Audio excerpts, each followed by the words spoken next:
What's going on, everybody? It's Austin Turner here, and welcome back to Closed Casket Collectibles. So, tonight I was spending my night after I got off work watching The Shape FL. Shout out to The Shape FL. And a random thought popped up into my head. As I was sitting here, I was staring at my creep, and I was watching videos about Michael Myers masks.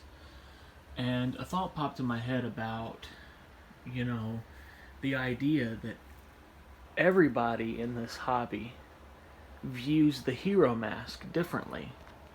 And what I mean by that is essentially we all look at the same mask and we all see something different. It's almost like back in 2014, there was this dress that went viral. You guys remember the dress that was it white or gold or blue and black? You guys remember that? The hero Michael Myers mask is essentially the same situation. We all look at it and we're thinking, was the hair black and, blonde, or was it blonde and brown? Was it all brown? Obviously it wasn't all brown, but some people think it was. Was the cheeks weathered? Did the neck have a lot of flesh? Was the nose really dirty? The lips really dark? It just keeps going, and everybody sees the hero differently. So I thought it would be a great topic to make a video on, because I don't usually give my thoughts on things like that in these kind of videos. I usually just show off my masks and then I call it a day.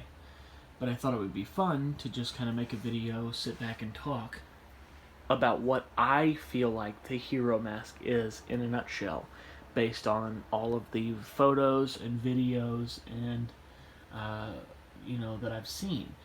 And I don't really try to base off the hero mask based on what it looks like in the film, because that's inaccurate. What you see in the film is not what the mask looks like in real life. All of what you see of the mask in the film is lighting, atmosphere, color correction on the film. That's all cinematic, right? The actual hero mask itself was in fact so much simpler than what you actually see on the screen.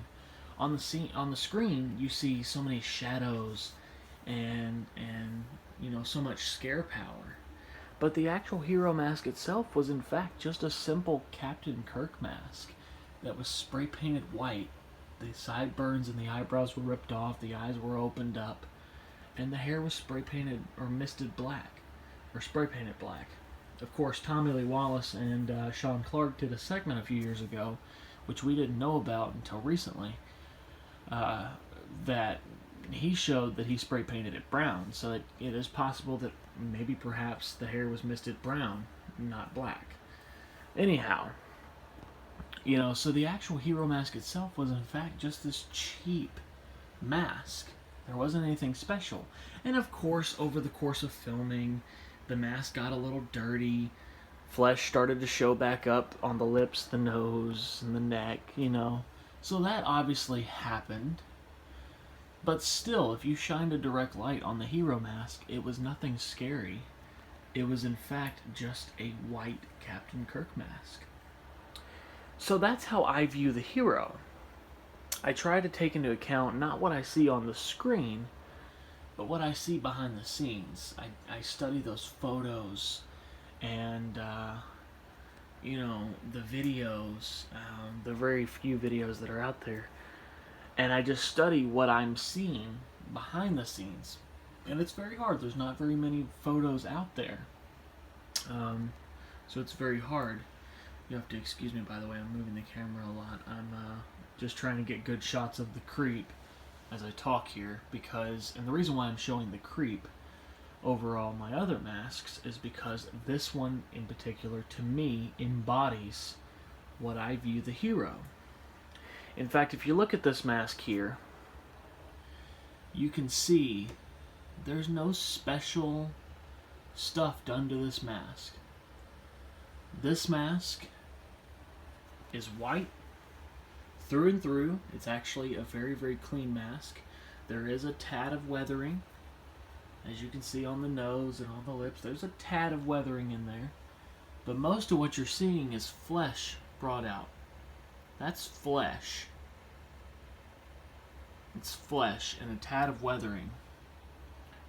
So essentially, the reason why this to me embodies the hero is because there's nothing special done here. There's no shadows built in, no super defined features. It's all lighting. That's all this is. In fact, it looks kind of soft like this, but if I take my little lighting tool, I can build shadows easily just by the way I place my lighting. Particularly an overhead lighting tends to bring those shadows out. And that's really how you build lighting. In fact, Tommy Lee Wallace says himself in a recently released video, he says that if you use lighting to your advantage in your masks rather than building shadows in the mask, you have an advantage. There's so much more you can do with lighting compared to building shadows. If this mask was super defined, had super dark lips and dark cheeks, it would look kind of weird in this lighting that it's in now. It would look weird. But then, of course, I would put it under regular, the atmospheric lighting, and it would look cool. The thing is you want to make the hero mask look very cheap in broad daylight. Just a cheap looking Captain Kirk converted mask. And what I love about this one, my particular copy, is this looks vintage, like this was done in the 70s to a random Captain Kirk. I mean, it has that vibe to it, and I love that. But yeah, Tommy even says, he says at conventions that he never sees a proper Michael Myers mask. He said that he never sees that stark white. He did confirm that it was stark white, not fishbelly white. He says he never sees that stark white, clean Myers finish. He was like, yeah, I never see that kind of thing at conventions, yet that's how it was done in the movie. And I feel like he's talking about how a lot of masks that he sees people wear are these stylistic approaches, which is fine. I'm not discrediting if you like stylistic approaches. If you're an artist that likes to do stylistic approaches, that's totally fine. I get that. I do. It's cool. It is. I just think that if you're going for true hero accuracy, you need to search for a simpler approach. I'm not saying spray paint your mask with a can of spray paint. Obviously, that's not going to last. But take that simple approach of, paint it as a Captain Kirk, then spray it white, and then if you need to do a tad of weathering and bring out some flesh, do that. But that's as far as I would go. And of course, that's just my opinion. But anyways, I thought that would be cool to make a little video real quick and kind of share what I feel like the hero mask really is. And in definition, I think the hero mask is simply a cheaply converted Captain Kirk mask that was converted in under 35 minutes for a film and only was meant to be used for 4 weeks.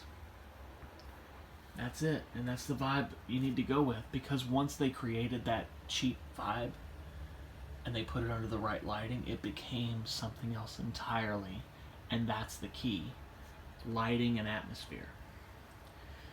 Anyways, guys, I just wanted to kind of share my little opinion on that, what I thought about it, and what I feel like the hero mask should look like. Comment below, let me know if you agree or if you disagree. That's totally fine if you disagree. If you see it a different way, if you feel like the hero mask should have a ton of shadowing to it, that's totally cool. Good for you. I promise you, that's cool. Anyways, guys, that's it for me for now. Till next time, take it easy.